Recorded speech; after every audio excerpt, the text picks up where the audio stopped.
Hello, and welcome again to my channel. Today, we're gonna review a weird one. It is one of multiple movies that have the alternate title of Terminator Woman.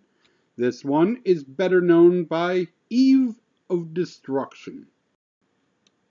Our movie begins with two scientists arguing after an android they are building failed. Evie, giving back the dermal pad. Need I remind you, our budget's up for review in 7 weeks.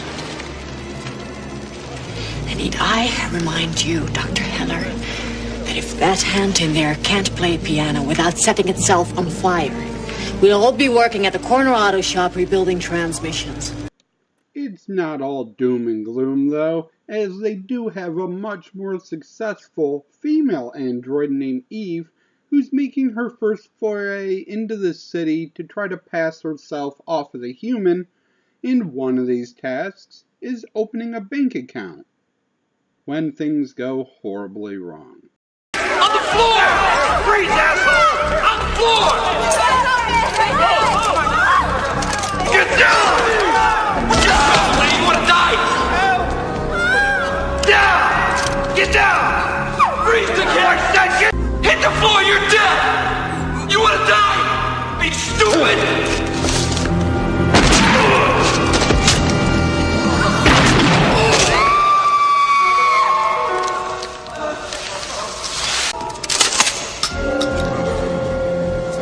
Fuck you, lady!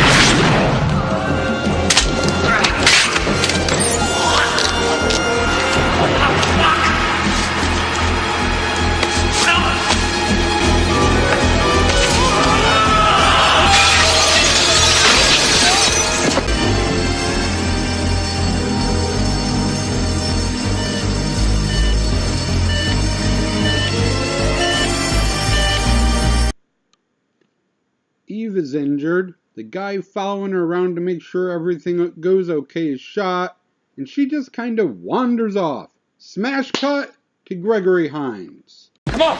Move it! Come on! Let's go! Look out! He's one of them! Go!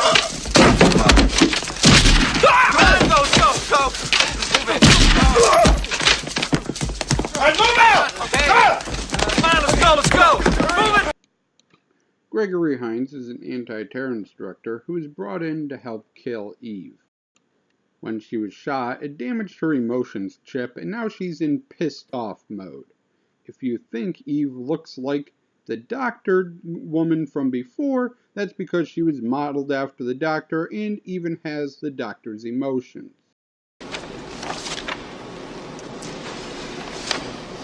Point is, when she was shot, somehow, and we have no idea, it screwed up her internal workings.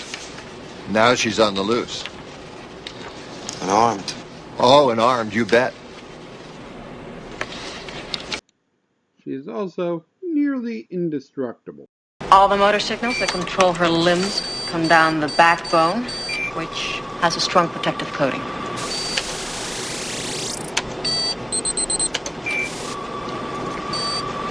What's that cylinder? That's just part of her protection. Her heart, well, in fact, her whole blood system is cosmetic. They're designed to let her medically pass as human, but they have no real medical function.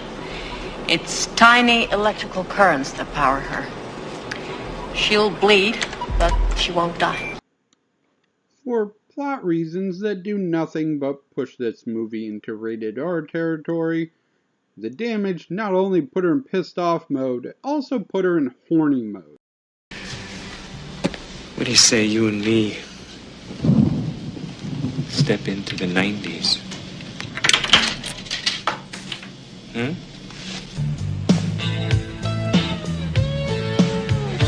Why don't we just go take a room, huh?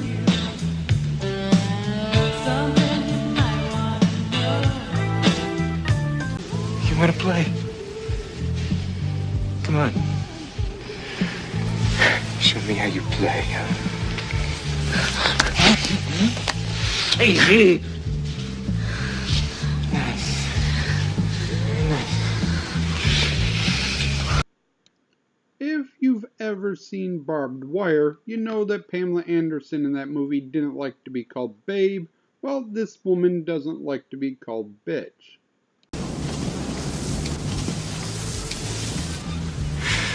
Come on, you bitch. Please don't say that.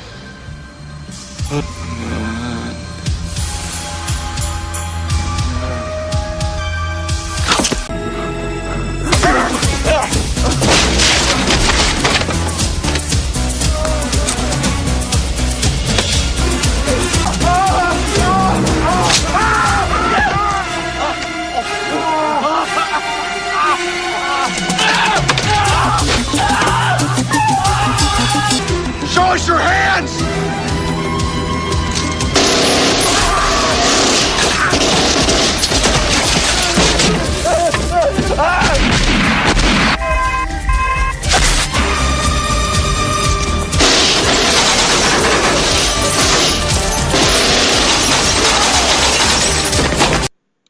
It turns out that when the scientist was 15, she was a nerd with no boyfriend and had this fantasy of another self where one day she would just go into this bar and fuck the first guy that said hi to her. I think Eve may have acted out some kind of fantasy. That's what I'm trying to say. Wait a minute. Let me just get this straight. You're saying this device of yours acted out one of your teenage sex fantasies? Yes. So this device of yours is horny as well as psychopathic. Eve is being flooded with emotions and memories of the scientist and remembers back to when her father would beat her mother. We also learn why she doesn't like being called bitch. Because I am sick and tired of hearing you cry all the time! You hear me? What the hell are you looking at, little bitch? Several killing sprees later, her and Gregory Hines finally get into battle with each other. Homer, this is Seeker.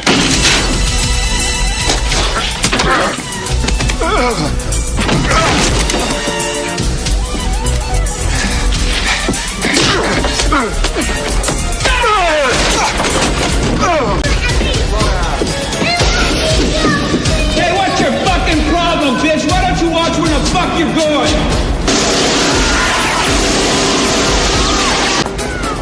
Get out of the way!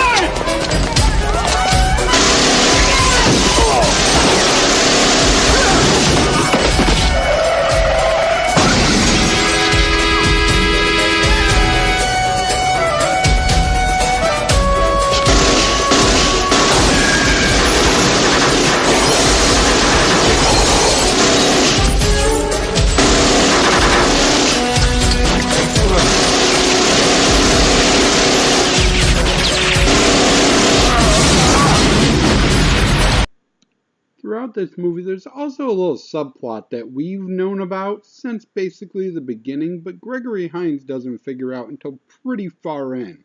Remember that cylinder in her spine? What's that cylinder? Well, that cylinder is a nuke, and Eve was built as part of a government project to become a disposable suicide bomber. So, the government tried to come up with a backup plan just in case Gregory Hines isn't able to stop her. Listen, if this thing gets away from us, we may need to create some plausible deniability. Perhaps you guys at Langley could help us out on this. What do you got in mind? A little diversionary blame. Perhaps the Iraqis or Libyans. Whoever's top of your shit list. Overall, I had a lot of fun with this one. There's tons of death and action and explosions. A little bit of comedy mixed in the right moments. The main actors do a good job. The supporting actors, most of them don't live long enough to really screw anything up. And the name of the movie is even a pun. The bad guy's name is Eve. Eve of Destruction is a song about a nuclear war. So, see, it works. Along with Gregory Hines, this one stars Renée Soutendijk, and she does pretty good. I enjoyed her character. I thought she played the bad guy part a little bit better than scientist part, but she did not act a lot in America. She's Dutch and mostly acts in the Netherlands.